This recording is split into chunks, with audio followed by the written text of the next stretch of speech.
ఓం శ్రీ పరమాత్మనే నమః. అథ తృతీయోऽధ్యాయः కర్మయోగः.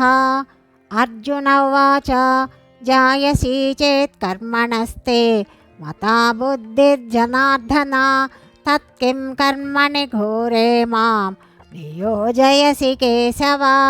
వ్యామిశ్రేణేవ వాక్యేన బుద్ధిం మోహయసేవ మే తదేకం వద నిశ్చిత్య ఏన శ్రేయోహమాప్నుయాం. శ్రీ భగవానువాచ లోకేస్మిన్ ద్వివిధా నిష్టా పురా ప్రోక్తా మయా నఘ. జ్ఞానయోగేన సాంఖ్యానాం కర్మయోగేన యోగినాం.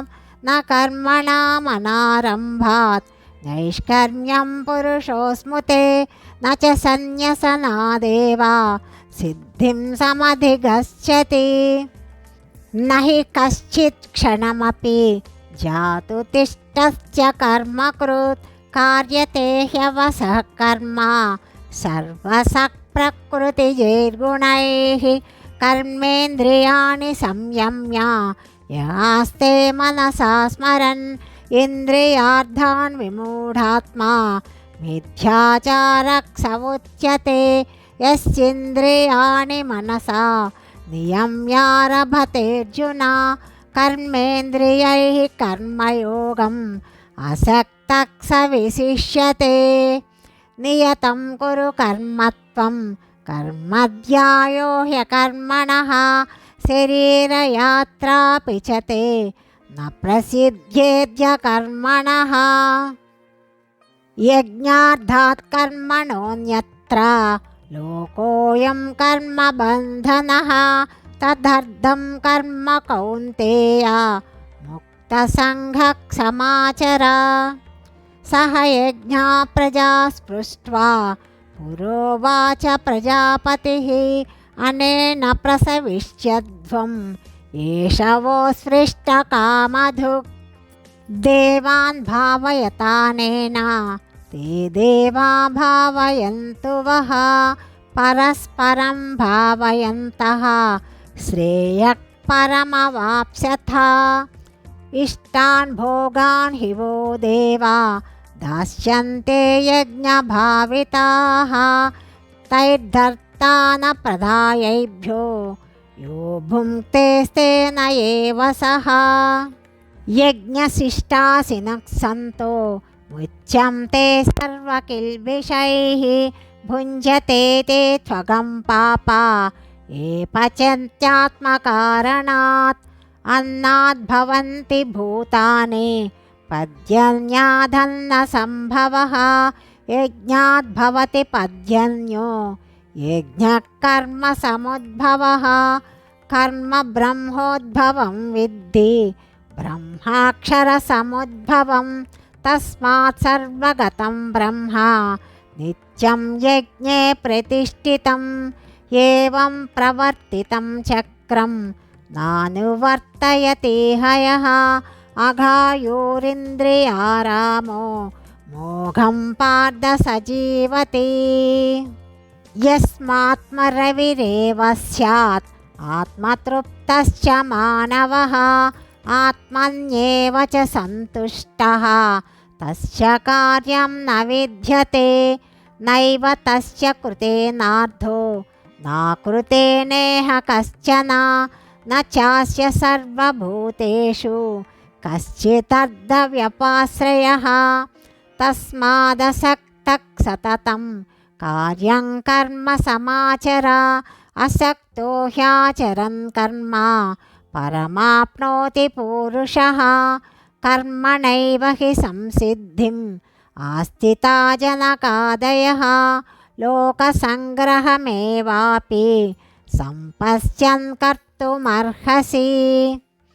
यद्यदाचरति श्रेष्ठः तत्तदेवेतरो जनः स यत्प्रमाणं कुरते लोकस्तदनुवर्तते. न मे पार्थास्ति कर्तव्यं त्रिषु लोकेषु किञ्चन नानवाप्तमवाप्तव्यं वर्त एव च कर्मणि. यदि ह्यहं न वर्त वर्तेयं जातु कर्मण्यतन्द्रितः मम वर्त्मानुवर्तन्ते मनुष्याः पार्थ सर्वशः उस्तिदेयुरिमे लोका न कुर्यां कर्म चेदहं शङ्करस्य च कर्ता स्याम् उपहन्यामि माः प्रजाः सक्ता कर्मण्य विद्वांसो यथा कुर्वन्ति भारत कुर्याद्विन्दास्तदा सक्तः चिकीर्षुर्लोकसङ्ग्रहम् न बुद्धिभेदं जनयेत् अज्ञानां कर्मसङ्गिनां जोषयेत् सर्वकर्माणि विद्वान् युक्तः समाचरन् प्रकृते क्रियमाणानि गुणैः कर्माणि सर्वशः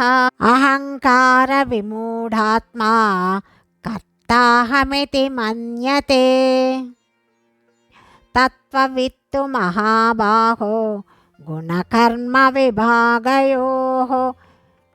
गुणागुणेषु वर्तन्त इति मत्वा न सज्जते प्रकृतेर्गुणसम्मूढाः सज्जन्ते गुणकर्मसु तान् कृष्णविदो मन्दान् कृष्णविन्न विचालयेत् मयि सर्वाणि कर्माणि सन्न्यस्याध्यात्मचेतसा निरासे निर्ममो भूत्वा युध्यस्व विगतज्वरः ये मे मतमिदं नित्यम् अनुतिष्ठन्ति मानवाः श्रद्धावन्तो न सूयन्तो मुच्यन्ते तेभिः कर्मभिः ये त्वेतदप्यसूयन्तो नानुतिष्ठन्ति मे मतं सर्वज्ञानविमूढंस्तान् विद्धि नष्टान् चेतसः सदृशं चेष्टते स्वस्वाहा प्रकृतेः ज्ञानवानपि प्रकृतिं यान्ति भूतानि निग्रहः किं करिष्यति इन्द्रियस्येन्द्रियस्यार्धे रागद्वेषौ व्यवस्थितौ तयोर्न्यवशमागच्छेत् तौ ह्यस्य परिपस्थिनौ श्रेयान् स्वधर्मो विगुणः परधर्मात् स्वनुष्ठितात् स्वधर्मे निधनं श्रेयः परधर्मो भयावहः अर्जुन उवाच अथ केन प्रयुक्तोऽयं पापं चरति पूरुषः अनिश्चन्नपि वार्ष्णेय बलादिव नियोजितः श्रीभगवानुवाच काम एष क्रोध एष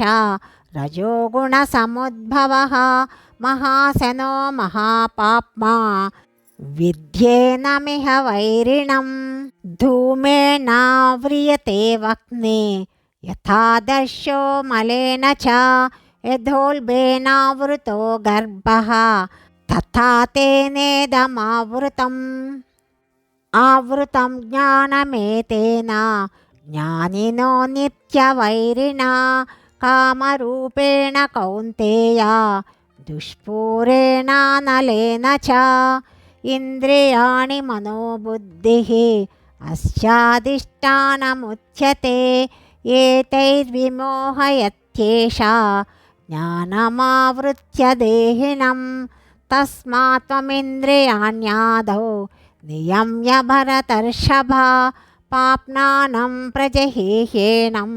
ज्ञानविज्ञाननाशनम् इन्द्रियाणि पराण्याहुः इन्द्रियेभ्यः परं मनः मनसस्तु परा बुद्धिः यो बुद्धेः परतस्तु सः एवं बुद्धेः परं बुद्ध्वा संस्थभ्यात्मानमात्मना जहि शत्रुं महाबाहो कामरूपं दुरासदम् ओम तत्सत्तिति श्रीमद्भगवद्गीतासुपनिषत् ब्रह्मविद्यायां योगशास्त्रे श्रीकृष्णार्जुनसंवादे कर्मयोगो नाम तृतीयोऽध्यायः। सर्वं श्रीकृष्णार्पणमस्तु।